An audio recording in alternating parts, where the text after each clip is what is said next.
Bonjour, je suis Mégane Barral-Blondet, je suis psychologue, psychothérapeute et cyberpsychologue et aujourd'hui on va parler de la tech et de la santé mentale.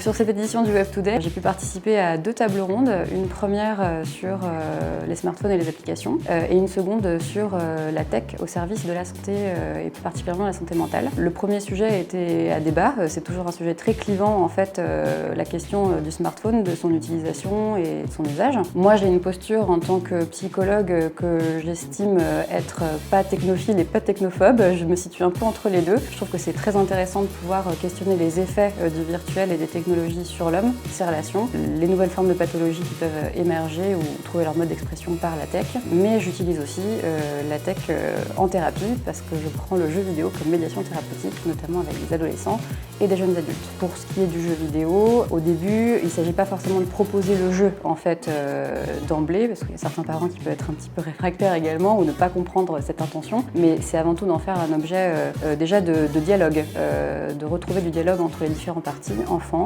parents, pour essayer de comprendre en fait pourquoi les ados sont si intéressés par ce média-là, qu'est-ce qu'ils viennent y chercher, qu'est-ce qu'ils y trouvent. Ça marche pour les jeux vidéo, mais ça marche aussi pour tout ce qui est smartphone, applications, réseaux sociaux. Moi je trouve que c'est très intéressant de pouvoir essayer d'explorer plus en profondeur quelle est la fonction en fait pour eux de ces outils, de ces applis, de ces jeux. Ensuite, après ce temps de discussion, généralement le parent qui sort un peu de sa posture d'interdicteur et se met plus dans une posture d'écoute, peut mieux comprendre les enjeux autour de cet outil et du coup autoriser avec plus de justesse aussi son usage. Et moi je vais pouvoir utiliser le jeu vidéo plus particulièrement en thérapie avec des patients pour travailler différentes choses. On peut par exemple utiliser des jeux narratifs avec des patients qui sont extrêmement inhibés, qui sont dans une situation de phobie sociale, c'est un exemple, hein. Et on peut lui proposer du coup ce jeu-là, je pense à Zelda par exemple, que moi j'utilise beaucoup, qui est un jeu de quête, complètement différent d'un jeu très excitant comme Fortnite, où là au contraire il s'agit vraiment de persister, d'être confronté aussi à un environnement vachement plus contemplatif, des moments de pause, de réflexion, d'introspection. Donc c'est très intéressant de pouvoir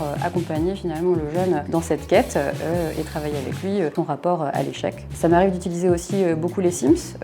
C'est un jeu hyper intéressant parce qu'on peut jouer au Playmobil avec des enfants, on peut pas le faire avec des ados ou plus difficilement. Je trouve que c'est assez intéressant de pouvoir proposer les Sims dans ce cas-là. Ça permet de mieux comprendre ce qui se joue dans les relations, qu'elles soient familiales, amicales ou autres. Ça permet aussi des fois d'évacuer un peu son agressivité. Je pense que tout le monde a déjà enlevé l'échelle de la piscine et voir ce qui se passait avec son Sims ou enlever la porte dans une pièce. Voilà, nous on essaye d'en faire un support de conversation pour que le jeune puisse entrer finalement dans une introspection et parler de lui. J'utilise aussi les avatars. Il y a quelques applications qui permettent aujourd'hui de créer des avatars. Ça en dit long aussi sur l'image de soi. Puis c'est très intéressant aussi parfois de faire interagir ces avatars. Il peut y avoir par exemple un avatar qui représente l'image de soi et puis celle qui peut représenter l'image qu'on pense que les autres ont de nous aussi. Faire dialoguer ces personnages, ça me semble assez intéressant et c'est très riche qu'apportent les jeunes.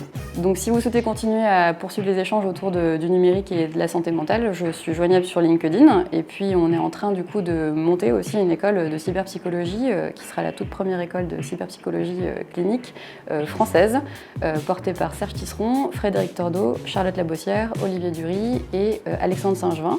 Ça s'appelle l'EF3C et on est joignable sur nos réseaux. On essaie d'être le plus actif possible. N'hésitez pas à nous rejoindre.